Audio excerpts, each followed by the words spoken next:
kita ngomongin asuransi dulu ya. Iya itu. Aduh Mbak, asuransi ya males. Wah udah pasti begitu. Paradigmanya. Pasti Oke, ya.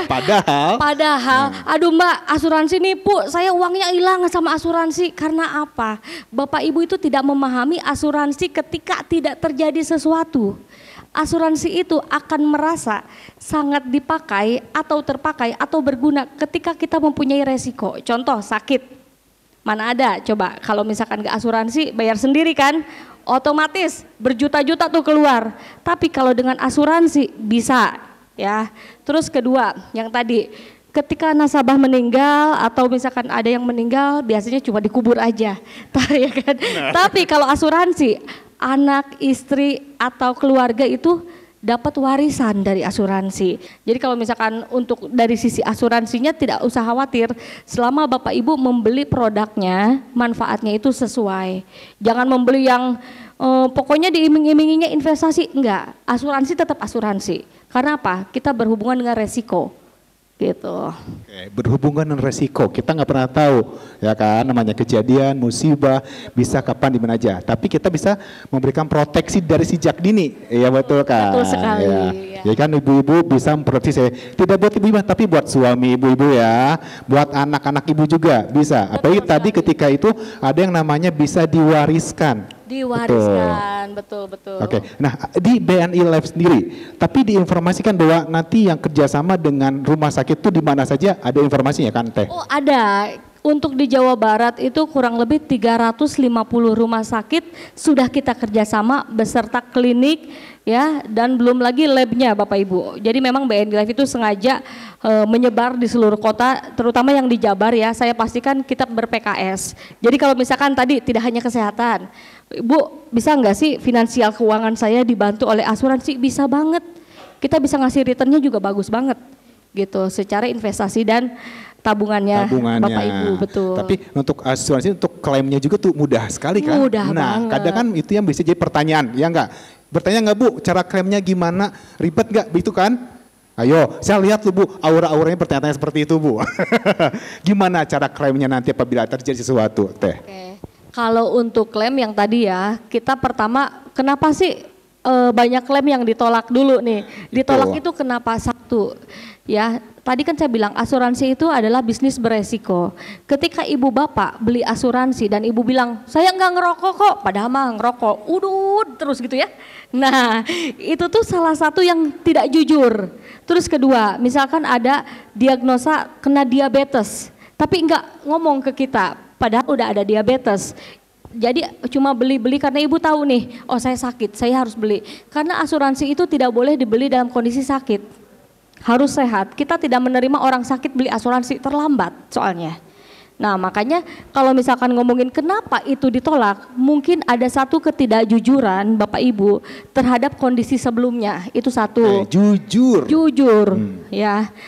Karena gini, ketika misalkan sudah jujur, oh Mbak Dwi saya udah pasang ring jantung, atau Mbak Dwi saya ada diabetes, yang tadinya ketika harus bayar premi 1 juta, tapi karena ada resiko, mungkin kita bisa jadi 1.300.000 atau 1.400.000 gitu kan.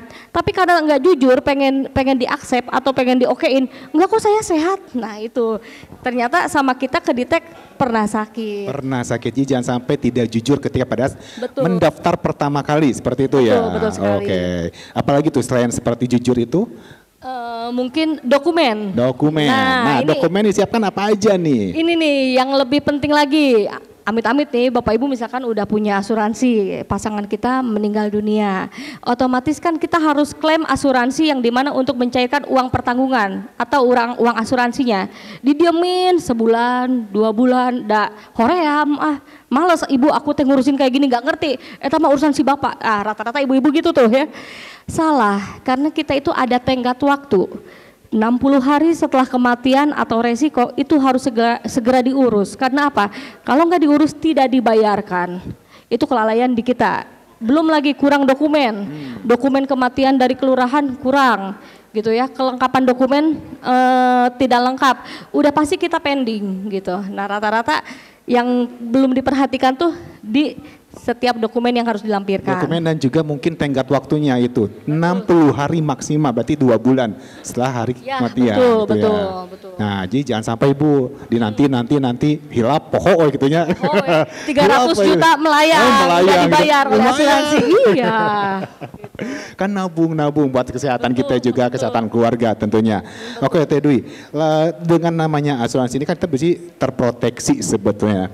Tapi bagaimana caranya kita bisa terus-terusan misalnya tiap bulan apakah bisa dinaikkan preminya atau bisa turunkan premi nantinya gitu atau gimana?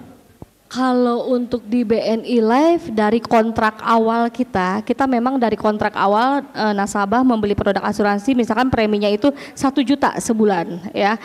Kalau untuk dinaikkan rasa-rasanya belum ada ya programnya. Belum pasti okay. hanya segitu. Kecuali beli lagi. tambah baru. Tambah betul, baru. betul. Nah, okay. Karena apa? Itu akan mempengaruhi hasil uang pertanggungan atau uang yang di cover untuk jiwanya. Gitu. Berarti bisa membeli produk baru lagi. Boleh banget. Satu nasabah itu bisa beberapa banyak. macam. Bisa. Di kita banyak. Oke. Rata-rata ada yang sampai 4 atau 6 banyak di kita. Nah, kita ngomongin pajak ya.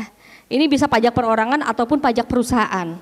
Bapak Ibu harus tahu nih, asuransi itu adalah salah satu faktor pengurang pajak atau bukan objek pajak. Ya, asuransinya yaitu asuransi jiwa dikecualikan dari objek pajak. Jadi kalau misalkan Bapak Ibu punya 2M, 3M ya, kalau beli asuransi nggak apa-apa daftarin aja, tapi dilaporin objek pajaknya. Dan asuransi salah satu faktor pengurang pajak. Kedua, likuiditas terjaga nih Bapak Ibu ya. Yang ketiga, meminimalisir potensi sengketa. Kalau Bapak Ibu nih biasanya punya tanah bagi-bagi warisan kan udah pasti sengketa, adiknya, kakaknya ikut nimbrung. Kalau asuransi tuh enggak. Beli asuransi jiwa misalkan ya dengan premi 1 juta rupiah nih Mas ya. Terus dapat uang pertanggungan atau uang asuransinya itu 1 miliar. Bapak Ibu punya anak 2 orang.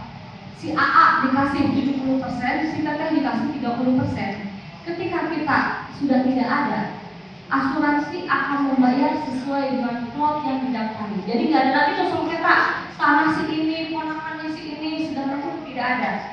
Nah, asuransi memberikan kepastian ya, kepastian terhadap resiko. Sakit pasti di cover, meninggal pasti di cover, gitu ya.